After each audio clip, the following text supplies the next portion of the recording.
안녕하세요. 넝쿨입니다.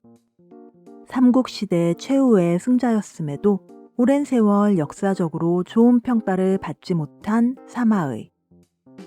사마이는 어떻게 마지막까지 살아남아 승자가 될 수 있었을까요? 사마이가 처음에 역사에 등장하는 순간부터 살펴보겠습니다. 한나라의 실권을 장악하고 있던 조조는 사마씨 가문의 사마랑 사마의 형제를 불러서 벼슬을 줍니다. 헌데 이 좋은 기회를 사마이는 병을 핑계로 거절합니다.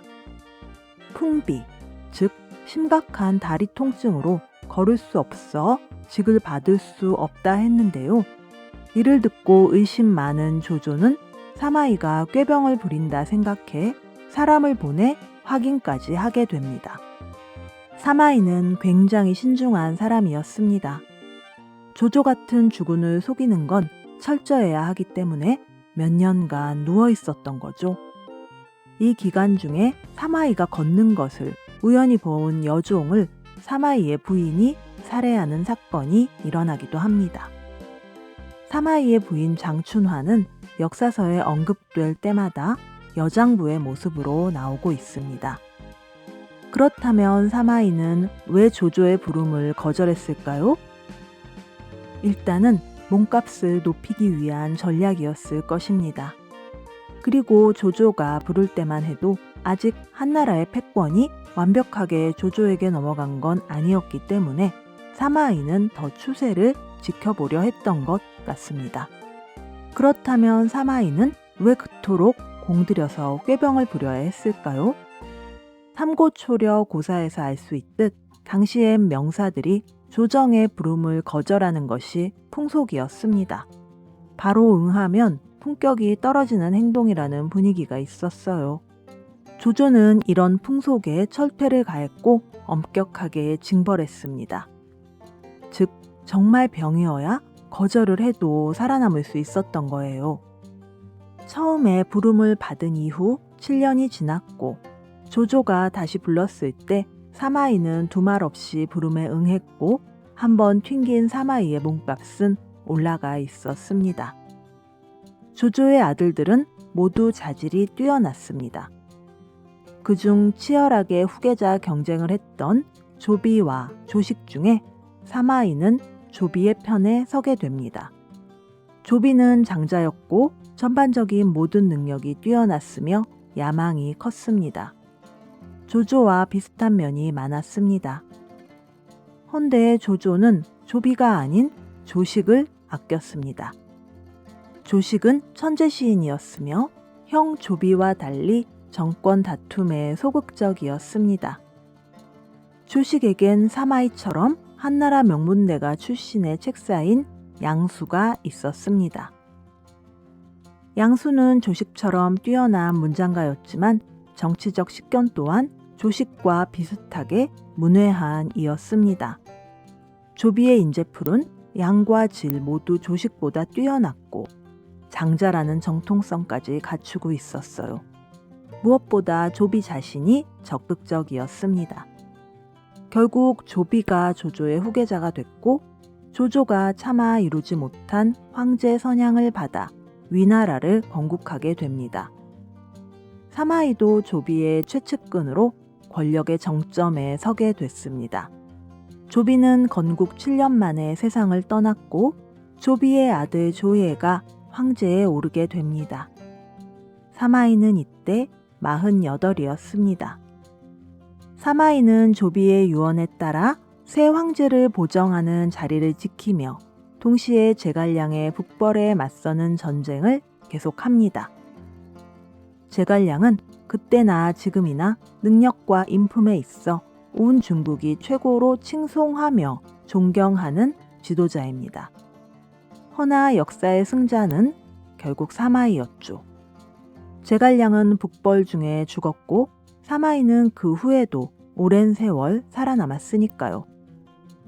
주역에 나오는 64궤 중 유일하게 겸괴만이 효사가 전부 기랍니다.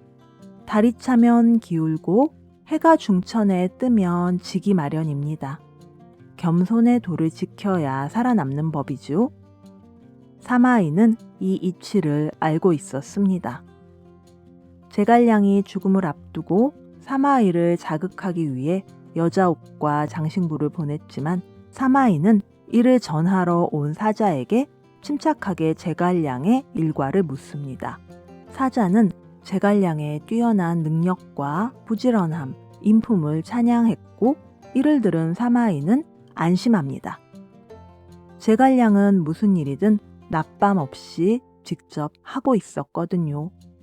아무리 지혜로운 사람이라도 실수하기 마련이며 인간의 체력에는 한계가 있으니까요. 결국 제갈량의 병사로 촉구는 물러나게 되고 사마이는 위나라 군부를 장악하게 됩니다. 사마이의 나이는 56세였습니다.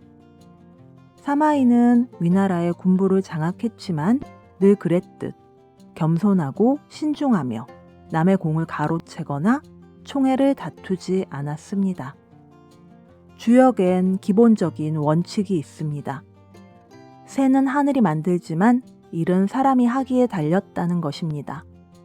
사마이는 늘 신하된 도리만을 했습니다. 즉 몸은 낮추고 일은 제대로 하는 것이었죠. 화를 피하기 위해 자신을 낮추고 또 낮췄습니다. 사마이가 뛰어난 지략과 신중함, 정치적 투쟁 능력을 갖췄던 난세의 영웅들 중에서도 유독 오래 살아남은 비결입니다. 조예가 병사하며 어린 황제의 보정을 사마이에게 맡겼을 때 사마이의 나이는 61세였습니다. 조조, 조비, 조예를 거쳐 네 번째 주군을 모시게 된 것이었어요. 사마이는 더 이상 위로 올라갈 자리가 없었고 더 이상 받을 시호가 없었습니다. 이제 옛날 한말기의 조조만큼 너무 위험한 존재가 된 거예요. 사마이는 이때 부인 장춘화의 죽음을 핑계로 낙향합니다. 그의 나이 69세였습니다. 어릴 때랑 똑같이 사마이는 꾀병을 부리며 고향에 숨어서 조용히 정변을 준비하게 됩니다. 한창 나이 때 서슬퍼런 조조를 속였던 사마이가 나이 70에 병을 위장하는 건 너무 쉬운 일이었어요. 사마이 가문의 정변은 성공하게 됩니다. 그리고 사마이도 조조와 마찬가지로 황위를 선양받지 않은 채 73살의 나이로 죽습니다. 그로부터 14년 후에 손자 사마염이 위로부터 황위를 선양받아 진나라를 건국하게 되고 사마이는 고조로 추존됩니다.